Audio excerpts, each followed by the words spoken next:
Ladies and gentlemen, boys and girls, welcome back to Org Review. This is going to be a special episode. We're going to go over the new, scoring sheet that I've created, and so that future episodes, this will be more of a breakdown of it. In the future, we'll probably glance over it at the beginning for anyone that's new to it, but this will be breaking down how I'm going to be scoring the organizations we're reviewing, just so that we have a quantitative way of comparing them outside of just good, bad, A, B, C tier, whatever it may be. And so these scores are going to change over time. It's not always going to be the way it is today, but I'll make sure to update you guys in future episodes as far as how it changes. If anyone has any suggestions, feel free to drop your thoughts, suggestions, comments below, DM me on Twitter, whatever it may be. If you've got a problem with it, let me know. We can try and figure it out. Won't promise that I'll change it, but obviously I appreciate other people's input as, I'm sharing it. So I'm sharing mine, so I'm love to hear yours. So, to start off, the scoring systems, they're scaling exponentially. So obviously for Twitter, for example, 10,000 followers to a tier 3 organization is a lot more important than 10,000 followers to a tier 1 organization that already has millions of them. And so that's going to be reflecting in the score. So the difference between for Twitter, 30 possible points difference between a 28 and 29 is a lot different than between 1 and 2. And so as far as our tier scale goes, it's broken down here. We've got tier 1, 2, and 3. And so that's our percentages there. So, if you get less than 25% in the overall score, you're tier 3, 25 to 60, tier 2, 60 to 100% tier 1. And I tried to build it that way because I want it to be very difficult to become a tier 1 organization. I want it to be, very bottom heavy. If everyone's a tier 1, then it's not as special. And so obviously if you don't have a certain esports title under your organization, you're not going to get points for it, and that needs to be reflected. Or if you have a poor website or poor YouTube, that needs to be reflected in the score. And so I went along to further break it down to A, B, or C within tier 3. Or tier 3, 1, 2, and 3. Within the tiers, there's A, B, and C. And so, example of tier 3 we've got here, 0 to 5%, your C tier. Tier 3 C, that's going to be the worst grade you can get. B is 6 to 15%, and A is 16 to 25%. And, you go to tier 2, you got C is 26 to 35, B is 36 to 49, and A is 50 to 59. They're not beautiful numbers, but like I said, it's going to be a revolving data set, so it's going to be changing. So we're going to start breaking it down here. We've got social media. It's worth 43% of the overall score because I feel like it makes a large impact. There's a reason why Call of Duty kids don't know about Astralis. They've got one of the best CSGO teams in the world, not number 1 anymore, but Call of Duty kids, they probably haven't heard of them because their social media it's meh. They could do a lot more and they could expand it more, but that's the way it is. Poor social media leads to a poor organization, and you're not going to be able to make money that way. So, to start off with social, we've got Twitter. It's kind of the main thing for esports, really. You've got, that's why I gave the most points, 30 points. From my experience, that's where a lot of exposure happens. And so if you guys feel differently, let me know. We could possibly adjust this score. But to me, if a organization has a poor Twitter and a poor Twitter following, they're not looking too hot. So I gave that 30 points. If you've got over 500,000 followers, you're going to be getting a lot of points. Also, to add to the scoring criteria, I kind of I broke it up into the 3 tiers. 0 to 50 is probably about a tier 3. 50 to 500,000 is tier 2, and so on. So that's kind of just base numbers to work with here. And so we go down to Instagram. I gave it about half as much as Twitter just because of the I guess, monetization potential in Instagram. It's different than Twitter, and it's not as reputable, I would say. There's definitely value in Instagram, along with I guess Facebook as well. I kind of group those together, but at least to me, Instagram is not as valuable as Twitter. Despite the different type of exposure, it allows you to produce great content, but as far as general updates about the organization, if you've got a good Instagram, chances are you've got a lot of fans for your content, and they don't know much about your organization. It's different for each case, and regardless. Moving on to YouTube, I gave that a 20, a little more than Instagram, just because I guess of the value and popularity and prestige that YouTube can bring. You've got organizations like FaZe Clan that have been doing YouTube a long time. They're built off of YouTube, and so without it, they wouldn't be where they are today. So until an organization goes massive off of Instagram, I don't know of any myself, then YouTube's going to be worth more in my opinion. So for the fourth one in social media, I created general internet presence. Obviously, you've got no internet presence exposure in the esports world and mainstream exposure. I tried to scale that up to what a tier 1 organization would have. And if you don't have mainstream news companies posting articles on you, then you probably aren't a tier 1 organization because you haven't done anything noticeable to do so. And so Sentinels, a lot of people didn't know about them. But, over the weekend with the Fortnite World Cup, they got a lot of mainstream coverage through Booga. So that would be far enough to get you 15 points. Obviously, organizations like 100 Thieves, Liquid, Cloud9, all of those, they've got plenty of mainstream internet exposure to get all 15 points. And so with the website, I didn't want to go too into depth in the scoring criteria. So tier 3, you've got bad to non-existent. Tier 2, you've got meh. It's got some info on there. And tier 1, I would say, would have all of the information you would need.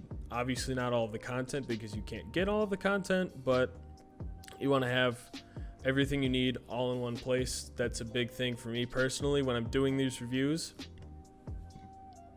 Pardon.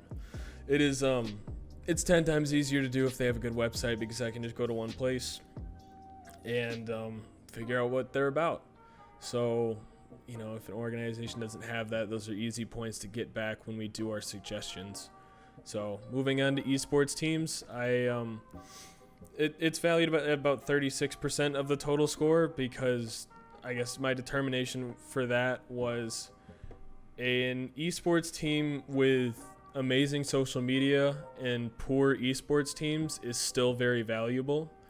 But an esports team or an organization with very good teams but poor social media is not very valuable. If the audience doesn't know about your team, then it doesn't matter. But if they know who you are and you don't have a team yet, that's worth a lot more.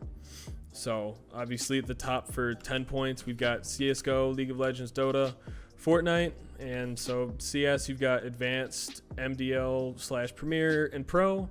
And so really anything below Advanced, you maybe get 2 or 3 points, but it's not much because nobody cares about it, honestly. So League of Legends, I've got tier 3 is going to be amateur. If you have a League of Legends team, that's points for you just because the amateur circuit's starting to pop off. And then I've got EPL, the European Pro League. I think that's what it's called. Could be wrong, but those divisions are they're popular and they're actually pretty valuable. Like it's the equivalent of the Challenger, I guess, Academy in NA, and so I value that obviously quite a few points because you get tens to 50,000 eyes on it when they go live. And then tier 1, obviously you've got LCS, EULCS, just tier 1. Honestly, if your organization has the ability to go to Worlds and you're performing or you're playing in front of 100k people every week, that's tier 1. Plenty enough. Dota, pretty simple. Amateur, minors, majors, not much to it. Fortnite, if you've got, I guess, like a handful of amateur players that aren't super known, maybe you get 2 or 3 points just because you have a team. And then going up, you've got a notable talent or two. I guess notable people that have performed well at tournaments, LANs, not just online. And tier 1s, you've got the organizations with a handful of players that perform at the top level consistently and have large personalities. This is one of the few titles that personality matters quite a bit for it. So moving on, 5 points, we've got Rainbow Six, Call of Duty, Rocket League. The structure of Rocket League is definitely growing fast, and it's getting super popular, especially with their World Championship this year, getting good viewers. I'm excited about it. So you've got Amateur, which is your teams playing in the AM tournaments trying to get in the Challenger, and then you've got the Challenger RLCS, I think it's called, and then you've got the RLRS, and they just added in-game, like the introduction of esports skins into the game, which I think is a big step forward. So I think Rocket League and Rainbow Six both have that in common. Honestly, they have a very similar structure, just different titles. Call of Duty, I've got Amateur, Top Am, which is you're playing at the tournaments, you're placing well. Teams like Mind Freak, Tainted Minds, they've got a team that performs well, but they're not in the Pro League. And then obviously you've got the pro teams that are in the Pro League, pretty straightforward. Going down, we've got the fighting games. I know Melee and Ultimate super well, and so it's pretty easy to just look up the top 100 ratings, top 50 ratings. So I've got top 100 in Melee and Ultimate. That'll get you, a point or two if you've got a player that's top in their area. It's obviously good. Then you've got top 50, get you a few points. And if you've got a top 10 player, that's 4 points. Not a substantial amount, but it's definitely notable. So we go further to other FGC games. I don't know them super well, so this is something that's definitely going to change as we do more reviews, because I don't want to segregate any communities just because I'm not aware of them. But at where we currently stand, I don't know enough about Mortal Kombat, Street Fighter, those games to be able to say that it's worth more. I know organizations like Panda Global are, I guess, they're doing really well for themselves in the scene, but I can't say a top talent in an FGC game is worth as much as a pro Call of Duty team at this point, and it's going to be a while until it's going to take some serious convincing for me to change my mind. And then going down, we've got Smite. I know it's a bigger game, and I'd say a pro Smite team is worth about the same as a top Melee, Ultimate, or FGC player. And then down below that, we've got Paladins. I don't know a whole lot about the scene, but I know their publisher pays for a lot of the costs of top teams, so being able to generate revenue through that is worth quite a few points in my eyes. And so going down to the last section, we've got other. So estimated revenue, this is just going to be me spitballing it really. If they've got they don't bring in any money, they bring in some money, and they bring in a lot of money. I can't say for sure on many of these because a lot of this information is private that I don't have access to, but it's just kind of going to be my spitball opinion of it, because a lot of times I can tell based on the sponsors of a team if they're bringing in any money at all, and honestly bringing in some money is worth quite a few points. So down below that, we've got apparel. I didn't really know how to grade it. We've got no apparel, some hype around it to extreme hype around it. Obviously, the most hyped apparel would be 100 Thieves, selling out all the time, generating $500,000 in revenue just off one drop.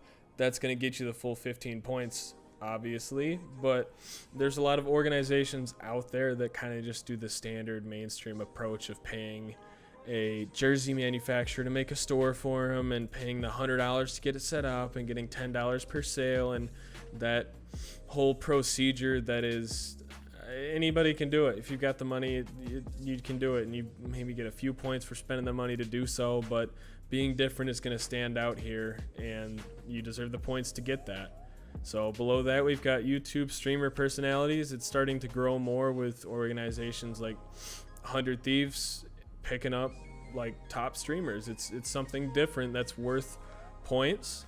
I can't say it's going to bring as much value as certain top esports titles, but having, for example, a Courage JD is worth more than a top Melee player, honestly, unless it's Mango.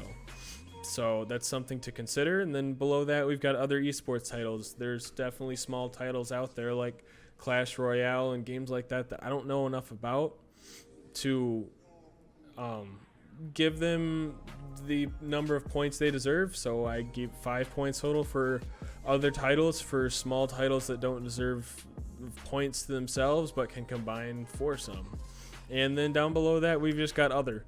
It's whatever makes the organization stand out, really. And so back to 100 Thieves yet again. They've got, Nadeshot. He stands out as a figure, really, because yes, he's a YouTube personality, or he was, but that alone is worth a fair bit of points, really. And then you've got other organizations that have personalities that stand out. That's part of it, along with just key aspects that separate them from the rest. It's worth five points, kind of just giving me the freedom to give them points because I think they deserve it. And so, yeah, that's kind of going to be our breakdown here. Again, if you guys have any questions, suggestions, all of the above, just let me know. Comment down below on YouTube or wherever you're seeing this. Send me a DM, tweet at me. I don't care. Just get in contact with me, and we'll be sure to talk about this. I'm hoping to start streaming these soon. We can chat about it live. What you guys think should be different, or what you think of this. Anything specific we should add, and I want this to be an inclusive process. I want it to be a general, conclusive, overall score, because if it's just me and no one agrees, then my scoring process is wrong, and I want to know that, and I want to improve it. So that'll be it for this video. I should be going up today. What is this, Wednesday? And I'm gonna try to bust out another one for Hazard tonight as well, and we'll be moving on from there. So again, if you guys have any suggestions, recommendations for organizations you want me to review, please let me know. Comment down below. I'm any and every organization I'm more than willing to look at. I'm excited to get this process going, build ourselves a little database of organizations, and kind of work from there. So yeah, hope you guys have a good one.